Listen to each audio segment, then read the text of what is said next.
और गुफ्तगू हम कर रहे हैं जो इस वक्त हालात हैं। ब्रेक पर जाने से पहले बात हो रही थी कि जो पंजाब के चौधरी हैं उनका जो ताल्लुक़ है तहरीक इंसाफ के साथ, जो हुकूमत में जो इत्तेहाद है, ये शुगर कमीशन के जो फाइंडिंग है उसके बाद ऐसा लग रहा है कि वो मुतासर हो रहा है, क्योंकि मोनस अलाई साहब कहते हैं कि वो तो किसी मैनेजमेंट का हिस्सा नहीं है, किसी बोर्ड के डायरेक्टर नहीं है, सिर्फ एक शेयर होल्डर है। तो अब बहुत सियाने हैं चौधरी साहबान, बड़े ज़बरदस्त, बड़े वज़ादार लोग हैं और शरीफ ख़ानदान पर तो बिल्कुल वो किसी कीमत पर भी एतबार करने के लिए नहीं तैयार होंगे। तो ऐसी सूरत हाल में बड़ी एक मुश्किल है उनके लिए decision. So what do you see कि क्या करेंगे?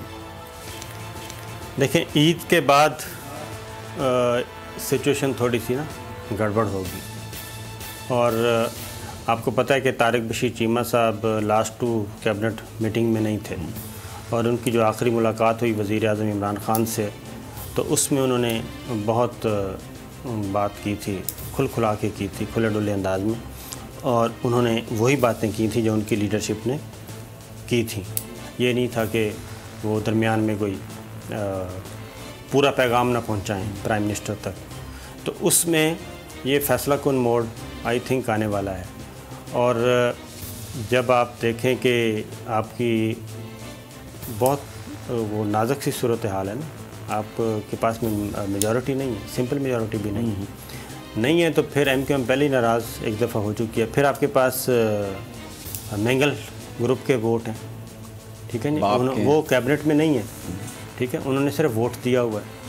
तो जब आप इतने कम मार्जिन के साथ हों तो फिर बहुत मुश्किल होता है कि आप हर किसी के साथ पंगा लेके तो इस तरीके से आप गवर्नेंस को आगे लेके जा सकें।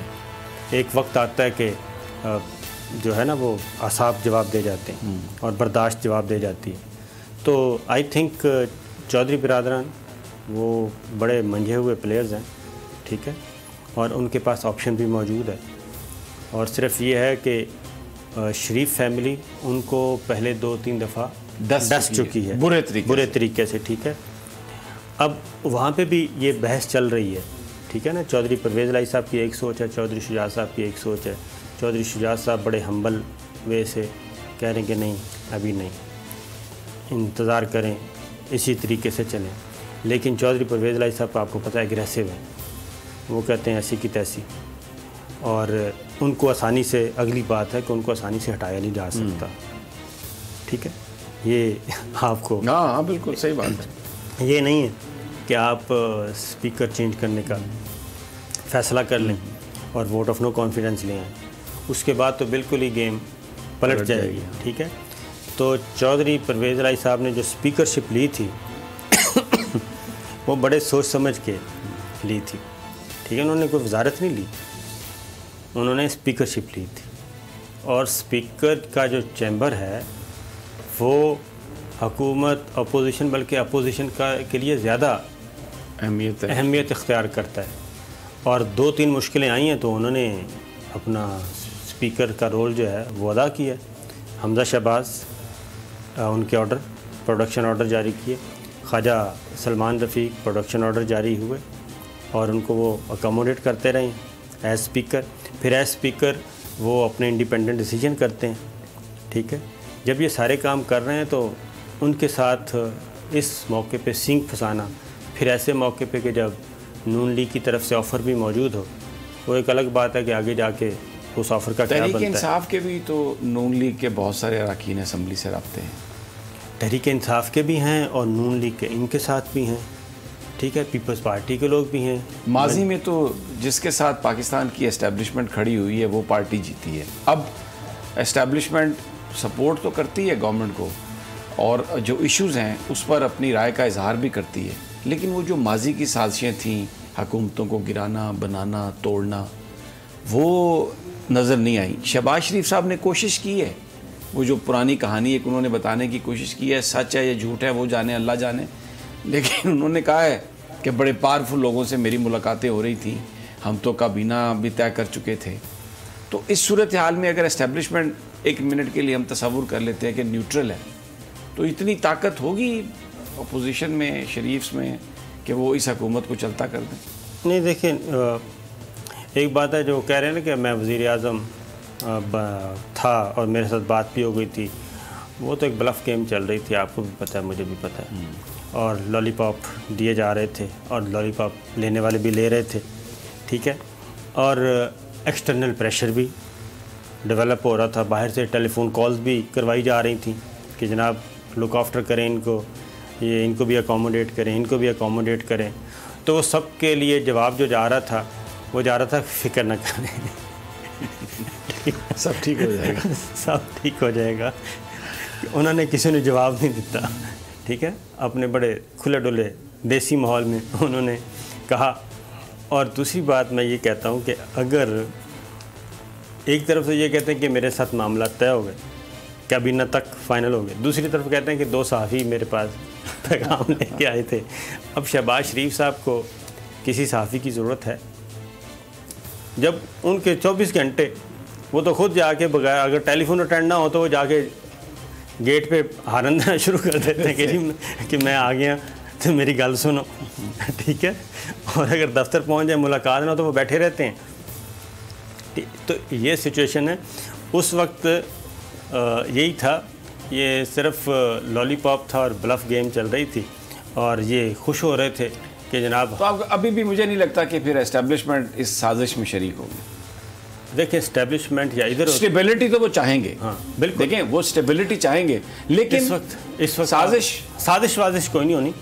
देखें बात ये है कि इंटरनल सिचुएशन देख लें, कोरोना, इकोनॉमी और इंसर्जेंसीज। अगर इमरान खान साहब की हुकूमत खुद कोई बड़ा ब्लंडर ना करे तो उनकी हुकूमत को कोई ख़तरा, अपोजिशन से कोई ख़तरा बाज़ार नहीं है। अभी तक तो कोई नहीं, ठीक है ना।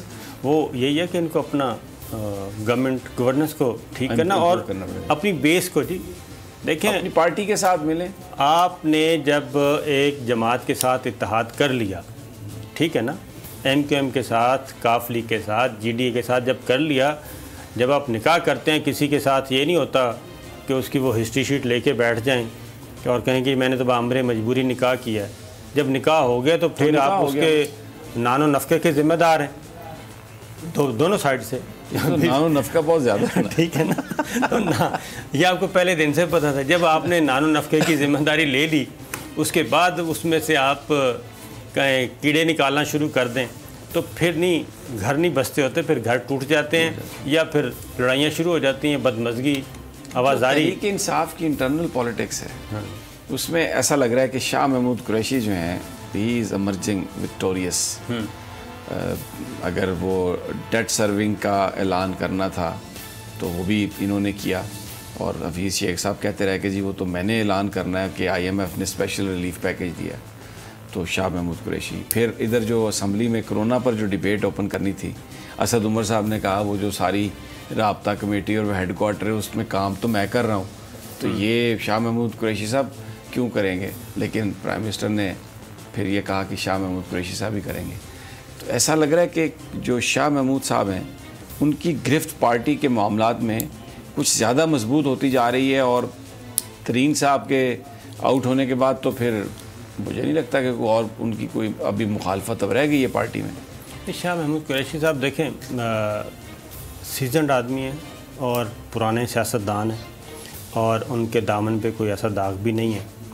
वो पीपल्स पार्टी के मिजाज को भी समझते हैं। उनके भी वज़ीर रह चुके हैं, फिर नून लीग के भी वज़ीर रह चुके हैं, फिर अब इधर पाकिस्तान तहरीक इंसाफ में हैं और वज़ीर ख़ारजा दोबारा बने हैं। अब हर आदमी के साथ तो तसल्ली लगाई जा सकती, ये तो नहीं हो सकता, एतमाद तो करना पड़ता है ना। आपने यहाँ पे एक टीम तैयार की है अपनी बोल में, ठीक है ना, या मैंने ARY में, जब मैंने टीम तैयार कर ली और सबको ज्वाइन करवा लिया तो उसके बाद तो फिर ट्रस्ट के अलावा तो फिर कोई नहीं है। या तो फिर आप कोई ज़िम्मेदारी ना दें किसी को। जब आप ज़िम्मेदारी दे रहे हैं और वो पूरी दुनिया में एक बंदा घूम रहा है आपका मैसेंजर बन के, तो उसके अगर आप टांगें खींचेंगे तो उसका नुकसान तो फिर अल्टीमेटली आपको ही होगा, उनको तो नहीं होगा जो कर रहा है। उनके पास तो ऑप्शंस पहले भी थे, अब भी हैं। तो इसलिए ये तो हर जगह मुस्लिम लीग नवाज़ में आप देख लें कि चौधरी निसार अली ख़ान और परवेज़ रशीद साहब के दरमियान कितने इख्तलाफात थे। और राना सनाउल्लाह साहब की अपनी आवाज़ से, अभी भी शायद खान अब्बासी साहब, हसन इकबाल साहब, जावेद लतीफ़, 100 ग्रुप्स हैं। पीपल्स पार्टी में भी यही है, एक पीपल्स पार्टी पंजाब की सोच है, एक पीपल्स पार्टी सिंध की सोच है। तो पाकिस्तान तहरीक इंसाफ के भी अंदर ये आवाज़ें तो मौजूद हैं, लेकिन अगेन यह है कैप्टन पे है कि वो अपने प्लेयर्स को किस पोजीशन पे और कैसे खिलाता है और सम्राट कैसे समेटता है। सब्सक्राइब करें और बेल दबाएं ताकि कोई खबर रह न जाए।